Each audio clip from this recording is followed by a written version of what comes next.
My aim അക്കാഡമിയുടെ മറ്റൊരു ക്ലാസ്സിലേക്ക് എല്ലാവർക്കും സ്വാഗതം. ഹിമാലയൻ നദികളെ പറ്റിയിട്ടാണ് ഇന്നത്തെ ചർച്ച. ഹിമാലയൻ മലനിരകളിൽ നിന്നും രൂപം കൊണ്ടൊഴുകുന്ന ഈ നദികൾക്ക് വർഷം മുഴുവൻ ജലലഭ്യതയുണ്ട്. വേനൽക്കാലത്തും വറ്റാത്ത സിന്ധു, ഗംഗ, ബ്രഹ്മപുത്ര എന്നിവ ഇതിൽ ഉൾപ്പെടും. വിഷയത്തിലേക്ക് കടക്കുന്നതിന് മുന്നായി PSC SSC പരീക്ഷകൾക്ക് വേണ്ടി തയ്യാറെടുക്കുന്ന ഒരു ഉദ്യോഗാർത്ഥിയാണ് നിങ്ങളെങ്കിൽ തീർച്ചയായിട്ടും ഈ ചാനൽ സബ്സ്ക്രൈബ് ചെയ്യുക. നിങ്ങളെ പഠനത്തിൽ സഹായിക്കാൻ കഴിയുന്ന വീഡിയോകൾ ഈ ചാനലിൽ തുടർച്ചയായി പബ്ലിഷ് ചെയ്യുന്നുണ്ട്. ദീർഘിപ്പിക്കാതെ നമുക്ക് വിഷയത്തിലേക്ക് കടക്കാം. ആദ്യത്തെ നദി സിന്ധു നദിയാണ്. സിന്ധു നദി ഏറ്റവും പടിഞ്ഞാറ് സ്ഥിതി ചെയ്യുന്ന ഹിമാലയൻ നദിയാണ്. ടിബറ്റിലെ മാനസരോവർ തടാകത്തിനടുത്തായിട്ട് സ്ഥിതി ചെയ്യുന്ന ബോഗാർച്ചു ഗ്ലേഷ്യേഴ്സ് അഥവാ ബോഗാർച്ചു ഹിമാനിയിൽ നിന്നാണ് സിന്ധു നദി ഉടലെടുക്കുന്നത്. അതിനുശേഷം ഇത് ലഡാക്കിലേക്ക് കടന്ന് പാകിസ്ഥാനിലേക്ക് കയറി കറാച്ചിയിൽ വെച്ചാണ് അറബിക്കടലിൽ ചേരുന്നത്. കറാച്ചിയിൽ വെച്ചാണ് അറബിക്കടലിൽ ചേരുന്നത്. ഏകദേശം 2880 കിലോമീറ്റർ ആണ് ഇതിന്റെ നീളം, ആകെയുള്ള നീളം. എന്നാൽ 709 കിലോമീറ്റർ മാത്രമേ ഇന്ത്യയിലൂടെ ഒഴുകുന്നുള്ളൂ. 709 കിലോമീറ്റർ മാത്രമേ ഇന്ത്യയിലൂടെ ഒഴുകുന്നുള്ളൂ. പ്രധാന പോഷക നദികൾ ഏതെല്ലാമാണെന്ന് നോക്കുമ്പോൾ ജലം, ചെനാബ്, രവി, ബീസ്, സട്ലജ് അങ്ങനെയുള്ള 5 നദികളാണ് പ്രധാനമായിട്ടുള്ള പോഷക നദികൾ. ഇവ എല്ലാം തന്നെ ഈ ഇൻഡസ് നദിയിലേക്ക് അല്ലെങ്കിൽ സിന്ധു നദിയിലേക്ക് ചേരുന്നത് പാകിസ്ഥാനിലെ മിത്താൻകോട്ട് എന്ന പ്രദേശത്ത് വെച്ചാണ്. മിത്താൻകോട്ട് ചരിത്രപരമായി വളരെ പ്രാധാന്യം അർഹിക്കുന്ന ഒരു നദി കൂടിയാണ് സിന്ധു നദി. ഇന്ത്യക്ക് ആ പേര് ലഭിച്ച ഇൻഡസ് എന്ന വാക്ക് തന്നെ ഈ നദിയുമായി വളരെയധികം അടുത്ത് നിൽക്കുന്നത് കൊണ്ടാണ്. പഞ്ചാബിന് ആ പേര് ലഭിച്ചത് ജലം, ചെനാബ്, സത്ലജ്, രവി, ബീസ് എന്നീ 5 നദികൾ ഒഴുകുന്നതുകൊണ്ടാണ്. എന്നാൽ പിന്നീട് പഞ്ചാബിന്റെ പല ഭാഗങ്ങളും പാകിസ്ഥാനിലേക്ക് പോകുകയും ഇന്ത്യയിൽ തന്നെ പലതവണ ഡിവൈഡ് ചെയ്ത് പോകുകയും ചെയ്തു. കാരണം ഇന്നത്തെ പഞ്ചാബിൽ സത്ലജ്, രവി, ബീസ് ഈ 3 നദികൾ മാത്രമേ ഉള്ളൂ. പക്ഷേ പേര് അത് തന്നെയാണ്, പഞ്ചാബ് എന്നുള്ളത്, 5 നദികളുടെ നാട് എന്നുള്ളത്. പാകിസ്ഥാനിലെ ഏറ്റവും വലിയ നദിയും പാകിസ്ഥാന്റെ ദേശീയ നദി കൂടിയിട്ടാണ് ഈ സിന്ധു നദി. അപ്പോ പാകിസ്ഥാനിലെ ഏറ്റവും വലിയ നദി സിന്ധു നദിയാണ്. പാകിസ്ഥാന്റെ ദേശീയ നദിയും സിന്ധു നദി തന്നെയാണ്. ടിബറ്റിലെ ഈ നദിയെ സിംഗി കമ്പ എന്നാണ് അറിയപ്പെടുന്നത്. ഈ വാക്കിനർത്ഥം സിംഹത്തിന്റെ മുഖം എന്നാണ്. സിംഹത്തിന്റെ മുഖം എന്നാണ് സിംഗി കമ്പ എന്ന വാക്കിന് അർത്ഥം. ദർദിസ്ഥാൻ പ്രദേശത്ത് ചില്ലാറിനടുത്ത് വെച്ചാണ് സിന്ധു നദി പാകിസ്ഥാനിലേക്ക് പ്രവേശിക്കുന്നത്. സിന്ധുവിന്റെ ഏറ്റവും വലിയ പോഷക നദി ചിനാബാണ്. ചിനാബാണ് ഏറ്റവും വലിയ പോഷക നദി. ഇന്ത്യയുടെ സംസ്കാരവുമായി ഏറ്റവും അടുത്ത് നിൽക്കുന്ന ഒരു നദിയാണ് ഗംഗാ നദി. ഗംഗാ നദിയുടെ ഉത്ഭവം ഗംഗോത്രി ഹിമാനിയിലെ ഗോമുഖ് ഗുഹയിൽ നിന്നാണ്. ഗംഗോത്രി ഹിമാനിയിലെ ഗോമുഖ് ഗുഹയിൽ നിന്ന് ഒരു അരുവിയായിട്ട് തുടക്കം കുറിക്കുന്ന ഈ ഒരു ഗംഗാ നദി തുടക്കത്തിൽ അറിയുന്നത് ഭാഗീരഥി എന്ന പേരിലാണ്. ഇവിടെ ഈ ഗംഗ എന്നുള്ളൊരു പേരില്ല, ഭാഗീരഥി എന്ന പേരാണുള്ളത്. അതിനുശേഷം അളകനന്ദ എന്നൊരു മറ്റൊരു അരുവി കൂടിയുണ്ട്. ഇത് ഉത്ഭവിക്കുന്നത് ഉത്തരകാശിയിലെ സദോ ഹിമാനിയിൽ നിന്നാണ്. ഉത്തരകാശിയിലെ സദോ ഹിമാനിയിൽ നിന്നാണ് ഉത്ഭവിക്കുന്ന അളകനന്ദ. ഈ അളകനന്ദയും ഭാഗീരഥിയും ദേവപ്രയാഗിൽ വെച്ച് സംഗമിക്കുകയാണ്. ഇതിനു ശേഷമാണ് ഗംഗയ്ക്ക് ഗംഗ എന്നുള്ളൊരു പേര് ലഭിക്കുന്നത്. ഇതിനു ശേഷമാണ് ഗംഗയ്ക്ക് ഗംഗ എന്നുള്ളൊരു പേര് ലഭിക്കുന്നത്. അപ്പോൾ ഈ ഗംഗോത്രി ഹിമാനിയും അതുപോലെ തന്നെ സദോ ഹിമാനിയും സ്ഥിതി ചെയ്യുന്നത് ഉത്തരാഖണ്ഡിലെ ഉത്തരകാശി ജില്ലയിലാണ്. ഉത്തരാഖണ്ഡിലെ ഉത്തരകാശി ജില്ലയിലാണ്. അതിനുശേഷം പിന്നീട് ഒഴുക്കം തുടരുമ്പോൾ യമുനോത്രി ഗ്ലേഷ്യേഴ്സ് അഥവാ യമുനോത്രി ഹിമാനിയിൽ നിന്ന് ഉത്ഭവിക്കുന്ന യമുന എന്ന പോഷക നദി ഗംഗയിലേക്ക് സംഗമിക്കുകയാണ്. എവിടെ വെച്ചിട്ട്? അലഹബാദിൽ വെച്ചിട്ടാണ്. ഉത്തർപ്രദേശിലെ അലഹബാദിൽ വെച്ച് ഗംഗയുമായി സംഗമിക്കുന്നു. ഈ ഒരു സ്ഥലത്തിനെ പറയുന്ന പേരാണ് പ്രയാഗ്രാജ്. പ്രയാഗ്രാജ്. ദേവപ്രയാഗ് എന്ന് പറയുന്നത് ഭാഗീരഥിയും അളകനന്ദയും സംഗമിക്കുന്ന സ്ഥലത്തെയാണ് ദേവപ്രയാഗ് എന്ന് പറയുന്നത്. അതുപോലെ തന്നെ യമുനയും ഗംഗയും സംഗമിക്കുന്ന ആ സ്ഥലത്തിന് പറയുന്ന പേരെന്താണ്? പ്രയാഗ്രാജ്. പ്രയാഗ്രാജ് സ്ഥിതി ചെയ്യുന്നത് ഉത്തർപ്രദേശിലെ അലഹബാദ് എന്ന സ്ഥലത്താണ്. ഇനി ഗംഗ മുന്നോട്ട് ഒഴുകുകയാണ്. ഒഴുകി ബംഗ്ലാദേശിലേക്ക് പ്രവേശിച്ച ശേഷം ഇത് 2 കൈവഴികളായിട്ട് പിരിയുകയാണ്.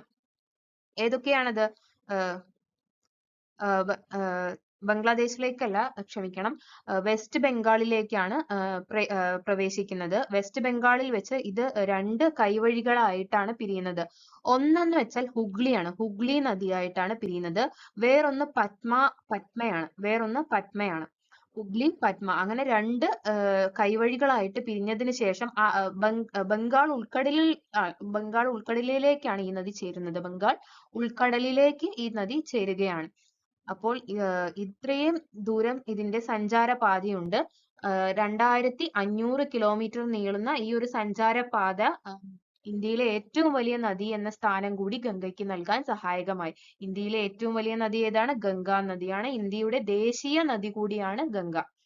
പോഷക നദികൾ ഏതെല്ലാമാണെന്ന് നോക്കുമ്പോൾ ആദ്യം തന്നെ യമുനയാണ് പ്രധാനപ്പെട്ട പോഷക നദി, അല്ലെ? അതിലേക്ക് യമുനയിലേക്ക് വന്ന് ചേരുന്ന ചാമ്പൽ, സിന്ധ്, ബെത്വ ഈ നദികളെല്ലാം ഇതിന്റെ സെക്കൻഡറി അല്ലെങ്കിൽ സെക്കൻഡറി നദികളായിട്ട് പറയാം. യമുനയിലേക്ക് ചേരുന്ന ഈ നദികളും ഗംഗയുടേത് അല്ല, യമുനയുടെ ട്രിബ്യൂട്ടറീസ് ആണ്, അഥവാ പോഷക നദികളാണ് സിന്ധ്, ബെത്വ, ചാമ്പൽ എന്നിവ. ഇനി ഗംഗയിലേക്ക് ചേർന്നതിന് ശേഷം ഏതൊക്കെയാണ് ചേരുന്നത്? സോൺ നദി ചേരുന്നുണ്ട്, അല്ലെ? സോൺ നദി ചേരുന്നുണ്ട്, ഇവിടെ കാണാൻ പറ്റുന്നുണ്ട് സോൺ നദി. അതുപോലെ ദാമോദർ നദി ഹുഗ്ലിയിലേക്ക് ചേരുന്നത് കാണാൻ പറ്റുന്നുണ്ട്. ദാമോദർ നദി അതുപോലെ സോൺ നദി എല്ലാം ഗംഗയുടെ പോഷക നദികളാണ്.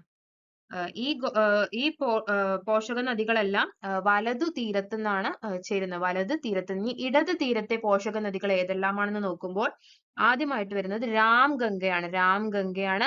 അടുത്തത് ഗോമതി ഉണ്ട്, അതുപോലെ ഗാഗ്രയുണ്ട്, ഗണ്ഡക് അല്ലെങ്കിൽ ഗണ്ഡക് ഉണ്ട്. അത് കഴിഞ്ഞാൽ പിന്നെ കോസി നദിയുണ്ട്. ഇതെല്ലാം ഏതാണ്? ഇടത് തീര പോഷക നദികളാണ്. ഇതെല്ലാം വലത് തീര പോഷക നദികളാവുമ്പോൾ ഇത് ഇടത് തീര പോഷക നദികളാണ്. അവസാനം പതിക്കുന്നത് ബംഗാൾ ഉൾക്കടലിലാണ്. ഇന്ത്യയുടെ സംസ്കാരവുമായി ഏറ്റവും അടുത്ത് നിൽക്കുന്ന ഒരു നദിയാണ് ഗംഗ. ഇന്ത്യയുടെ പുണ്യ നദി കൂടിയാണ് ഗംഗ. ഇന്ത്യയിലെ ഏറ്റവും വലിയ നദിയായ ഗംഗയെ ഇന്ത്യയുടെ ദേശീയ നദിയായി കൂടി കാണുന്നുണ്ട്. ദേശീയ നദിയാണ് ഗംഗ. അതുപോലെ തന്നെ ഈ ദേശീയ നദിയായി പുണ്യനദിയിൽ ഒരുപാട് മലിനീകരണ പ്രശ്നങ്ങൾ നേരിടുന്നുണ്ട്. ഇന്ത്യയിൽ തന്നെ ഏറ്റവും കൂടുതൽ മലിനീകരിക്കപ്പെട്ട ഒരു നദിയായിട്ടാണ് ഗംഗയെ കാണുന്നത്. ഇവയുടെ ശുചീകരണവുമായി ബന്ധപ്പെട്ട് അല്ലെങ്കിൽ ഇവയുടെ മലിനീകരണം ഫലപ്രദമായി കുറയ്ക്കുക എന്ന ലക്ഷ്യത്തോടെ ഗവൺമെന്റ് ഒരു പദ്ധതിക്ക് തുടക്കം കുറിച്ചു. അതാണ് നമാമി ഗംഗ. നമാമി ഗംഗ എന്ന പദ്ധതി ഗംഗയിലെ മലിനീകരണം കുറയ്ക്കുക എന്ന ലക്ഷ്യത്തോടെ ഗവൺമെന്റ് തുടക്കമിട്ട ഒരു പദ്ധതിയാണ്. അതുപോലെ തന്നെ ഗംഗാ നദിയുടെ ഏറ്റവും വലിയ പോഷക നദി ഏതാണെന്ന് ചോദിച്ചാൽ യമുനയാണ് ഏറ്റവും വലിയ പോഷക നദി. യമുന നദിയാണ്. ബംഗാളിന്റെ ദുഃഖം എന്നറിയപ്പെടുന്ന ദാമോദർ നദിയാണ്. നദി ഗംഗാ നദിയുടെ ഒരു പോഷക നദി കൂടിയാണ്. തെഹരി അണക്കെട്ട് സ്ഥിതി ചെയ്യുന്നത് ഗംഗയിലാണ്. തെഹരി അണക്കെട്ട് ഇന്ത്യയിലെ ഏറ്റവും ഉയരം കൂടിയ ഒരു അണക്കെട്ടാണ് തെഹരി അണക്കെട്ട്. ഉയരം കൂടിയ അണക്കെട്ട് ഏതാണെന്ന് ചോദിച്ചാൽ തെഹരി അണക്കെട്ടാണ്. സ്ഥിതി ചെയ്യുന്നത് ഗംഗാ നദിയിലാണ്. മൂന്നാമത്തെ ഹിമാലയൻ നദിയാണ് ബ്രഹ്മപുത്ര നദി. ബ്രഹ്മപുത്ര നദിയുടെ ഉത്ഭവം ടിബറ്റിലെ ചെമയുങ്തുങ് ഹിമാനിയിൽ നിന്നാണ് ബ്രഹ്മപുത്രയുടെ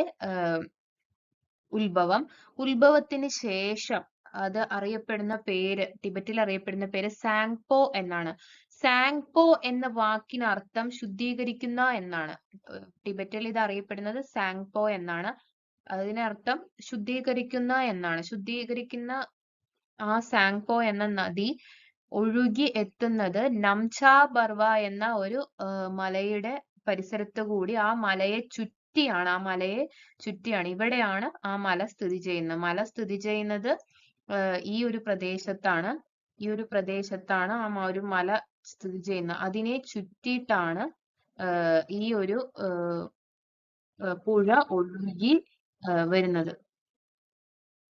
അതിനുശേഷം അരുണാചൽ പ്രദേശിലൂടെ ഇന്ത്യയിലേക്ക് കടക്കുമ്പോൾ ഈ ഒരു ബ്രഹ്മപുത്രയുടെ പേര് സിയാങ് എന്നാണ്. സിയാങ് എന്നാണ് അരുണാചൽ പ്രദേശിലെ ബ്രഹ്മപുത്രയുടെ പേരെന്ന് പറയുന്നത്. സിയാങ് നദി ഒഴുകി വരുമ്പോൾ അതിലേക്ക് പല പോഷക നദികളും വന്നു ചേരുന്നുണ്ട്.